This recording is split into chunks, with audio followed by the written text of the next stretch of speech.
La semaine dernière, j'ai sorti une vidéo sur 6ix9ine. Pour ceux qui sont actifs sur ma chaîne YouTube, vous avez dû la voir. Dans cette vidéo, j'avais dit qu'il n'y a pas trop de news ainsi que de vidéos sur 6ix9ine. Mais là, news de ouf. 6ix9ine déclare qu'il est pauvre et qu'il craint pour sa vie. Ce n'est pas une source proche, ni un média qui s'est exprimé. C'est 6ix9ine lui-même qui l'a avoué. Et là, tu vas dire sûrement c'est des conneries. 6ix9ine n'est pas fauché. 6ix9ine s'est exprimé auprès d'un juge. Il ne peut pas se permettre de mentir. Je vais tout expliquer dans cette vidéo. Je compte sur toi pour mettre un pouce bleu sur cette vidéo. Et sans plus tarder, let's go pour les news. Avant de vous parler de Tekashi 6ix9ine, je tenais à vous dire que 21 Savage et Kodak Black vont sortir un projet commun. Pour l'instant, aucune date n'a été annoncée. Par contre, j'ai une autre bonne news pour vous. La nouvelle saison de Top Boy arrive ce vendredi. Maintenant, passons à la news principale sur 6ix9ine. Le deal que 6ix9ine avait avec 10,000 Project a pris fin le mois dernier. 6ix9ine ne reçoit plus aucun revenu de la part de son label. L'avance qu'il avait reçue à la signature du contrat n'a toujours pas été remboursée par les ventes de singles, les albums et les produits dérivés de 6ix9ine. Son avance était de 10 millions de dollars. 6ix9ine ne peut toucher aucun royalty de sa musique sortie depuis 2020. Les problèmes ne s'arrêtent pas là pour 6ix9ine. Il y a deux victimes de son ancien gang, les 93 Bloods, qui attaquent 6ix9ine en justice. Je vais vous faire un petit résumé de ce qui s'est passé avec ces deux victimes. Seketa Wanzer et Kevin Dozier se sont fait braquer par Shawty et les 93 Bloods dans un building de New York. Mais en fait, les 93 Bloods se sont trompés de personnes. Ils pensaient que ces deux personnes-là faisaient partie du crew Rap A Lot de G-Prince. Et 6ix9ine filmait le vol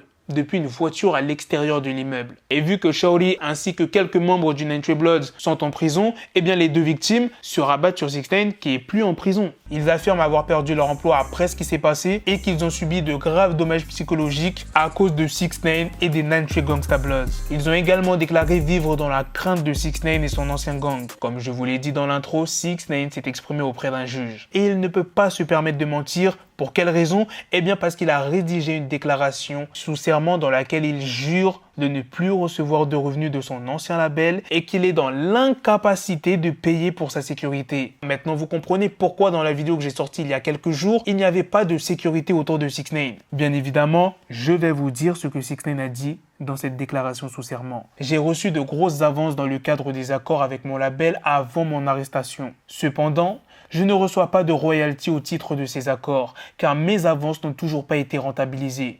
J'ai dû essayer de relancer ma carrière après ma sortie de prison. Je n'ai pas travaillé pendant 2 ans, ce qui m'a fait perdre tout l'élan que j'avais pris avant mon arrestation.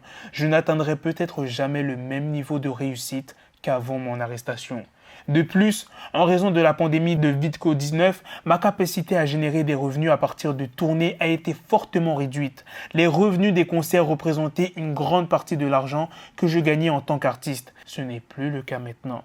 Je n'ai fait aucune tournée en 2021. Je n'ai pas de concert prévu pour 2022.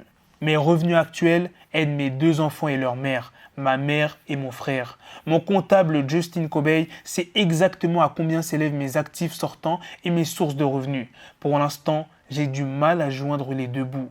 Je ne sais pas si j'aurai à nouveau le genre d'avance qu'on me payait avant mon arrestation et avant que ma carrière ne cale. Si le tribunal accorde les dommages et intérêts compensatoires et punitifs demandés par les plaignants lors de cette audience, cela me mettra sûrement en faillite d'une manière dont je ne me remettrai jamais au détriment permanent des membres de ma famille qui comptent sur moi. Je déclare sous peine de parjure, conformément aux lois de l'État de Californie, que ce qui précède est vrai et correct. 6ix9ine a aussi déclaré qu'il vit chaque jour dans la crainte de représailles de la part des 93 Gangsta Bloods. Est-ce qu'on n'assisterait pas à la fin de 6ix9ine?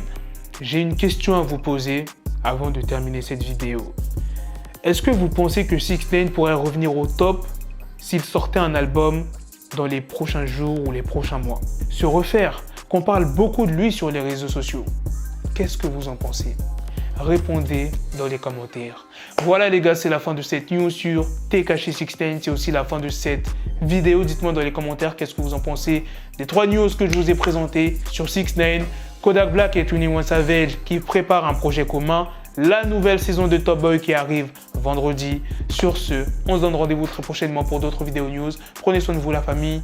Peace. coming at your door. You start to scream.